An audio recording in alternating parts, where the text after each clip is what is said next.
시청자 여러분 안녕하십니까? KBC 8시 뉴스입니다. 오늘 광주 전남은 오전까지 한파주의보가 이어지는 등 올겨울 들어 가장 추운 날씨를 보였습니다. 이번 추위는 내일 오후부터 차차 풀리겠고 다음 주 성탄절 전까지는 큰 추위 없이 대체로 맑은 날씨가 이어지겠습니다. 고우리 기자입니다. 사계절 푸른 대나무숲 사이사이로 새하얀 물감이 흩뿌려졌습니다. 가느다란 가지 위에 앉은 눈송이는 스치는 바람에 흩날려 사라집니다. 나들이객들은 초록빛 설경을 담느라 손실인 줄도 모르고 연신 카메라 셔터를 누릅니다.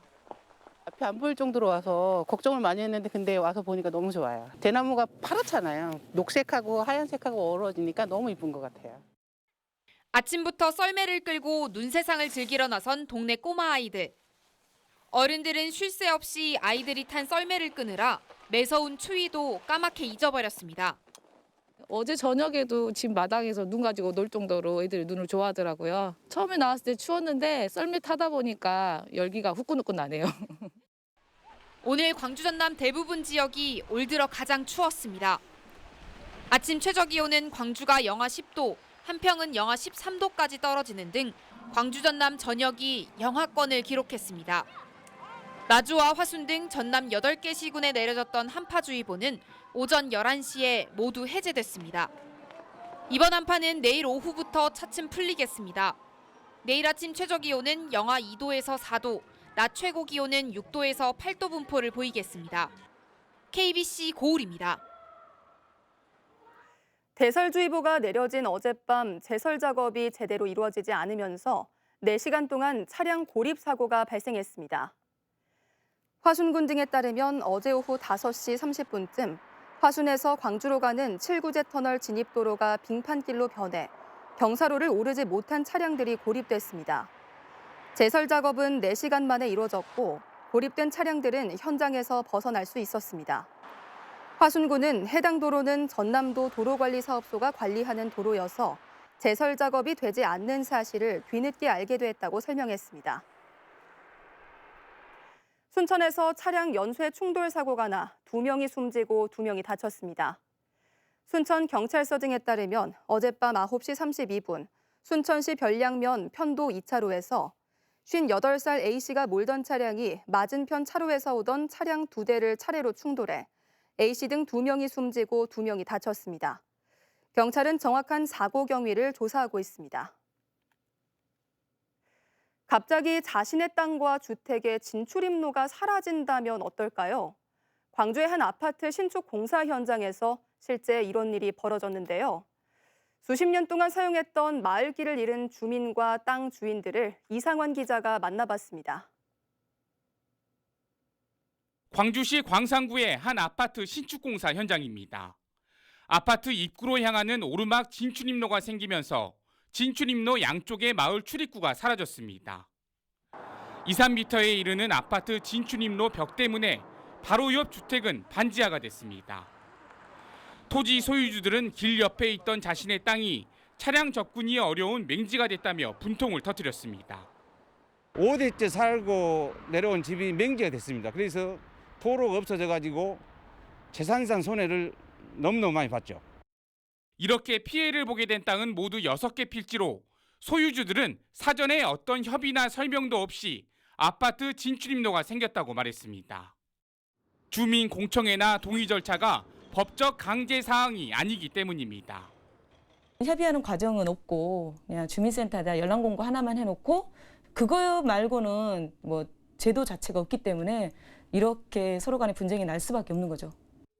땅 주인들의 문제 제기로 광산구가 아파트 건설사와 협상을 벌이고 있지만 쉽사리 해법은 나오지 않고 있습니다. 주민들의 어떤 그 의견과 그다음에 그 시행사의 어떤 그 계획과 갭이 어느 정도 있어서 아직까지 원만하게 협의가 진행되지 않고 있습니다. 최대한 민원인들의 의견을 수렴을 해서 시행사에서 그 부분에 민원에 대해서 해결할 수 있도록. 땅 주인들이 손해배상 청구 소송 등 법적 대응까지 예고하면서 길을 둘러싼 양측의 갈등이 커지고 있습니다. KBC 이상환입니다. 단계적 일상 회복이 멈추고 방역 수칙이 대폭 강화된 오늘 광주 전남에서는 58명의 코로나19 확진자가 추가됐습니다. 광주에서는 다른 지역 확진자와 접촉한 8명과 감염 경로를 아직 알 수 없는 6명 등 모두 21명이 확진 판정을 받았고 조선대병원에서 치료 중이던 70대 환자가 숨졌습니다. 전남에서는 기존 확진자와 접촉해 자가격리 중이던 16명 등 모두 37명이 확진됐습니다. 오늘부터 다음 달 2일까지 백신을 맞지 않은 사람은 혼자서만 식당과 카페를 이용할 수 있고 사적 모임은 백신을 맞은 사람만 4명까지 가능합니다. 광주광역시가 홍인화 5.18 민주화운동 기록관 연구실장을 오는 20일자로 기록관장에 임명했습니다. 개방형제기인 기록관장은 유네스코 세계기록유산으로 공인된 5.18 기록물의 체계적 관리, 5.18 관련 조사와 연구 등을 맡게 됩니다. 홍 관장은 7명이 지원한 공개 모집에서 서류 심사와 면접, 인사위원회 심의를 거쳐 선발됐습니다.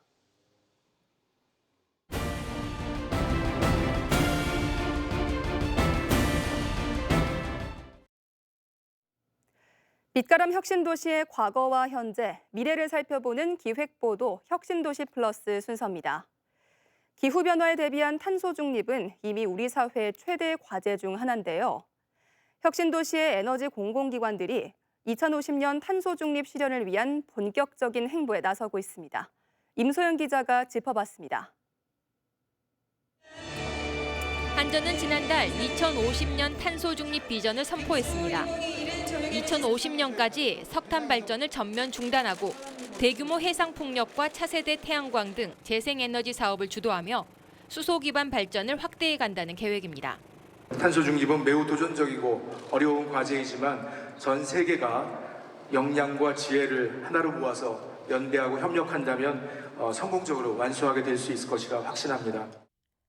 석탄 사용을 줄이기 위한 한전의 탄소 중립 로드맵이 나온 가운데 내년부터는 탄소 중립이 실제 전력 시장에 직접 반영됩니다.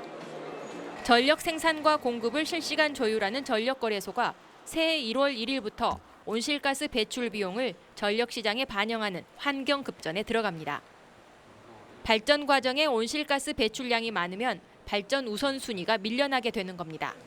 점점 화석연료한테 어떤 좀 탄소 비용 부담을 하게끔 하고 그걸 이제 급전까지 활용을 하게 되니까 탄소 발생이 많은 발전기들은 점차 좀 불리해지는, 그래서 좀 에너지 전환에 기여하도록 저희가 제도를 만드는 거죠. 전력 발전 설비 전문 공기업인 한전 KPS도 노후 발전소들의 탄소 배출 저감에 나서고 있습니다. 공공기관마다 탄소 중립을 전면에 내세운 조직 개편도 잇따르고 있습니다. 한전이 올 하반기 탄소 중립 선도를 위한 전력 혁신 본부를 신설했고 전력거래소도 새해부터 탄소 중립 본부가 만들어집니다. 에너지 대전환을 위한 탄소 중립에 전력 공공기관들의 발걸음도 속도를 내기 시작했습니다. KBC 임소영입니다. 전국의 농지 가격과 임차료 정보가 농지은행 포털에 공개됩니다. 한국농어촌공사는 농지 확보에 어려움을 겪는 청년 농업인과 귀농인 등 신규 농업인들을 위해 농지은행 포털을 통해 필지별 농지 가격과 임차료 정보, 지목 등의 농지 속성을 제공하기 시작했습니다.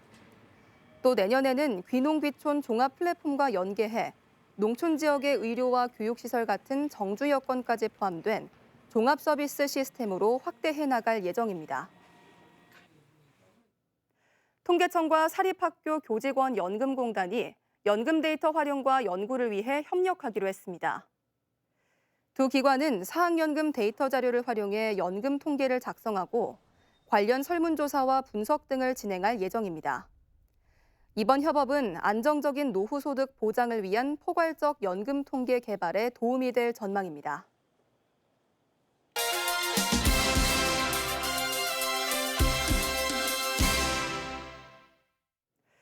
장애인과 자원봉사자들이 참가한 제33회 빛고울 광주사랑 한마음 대축제가 열렸습니다.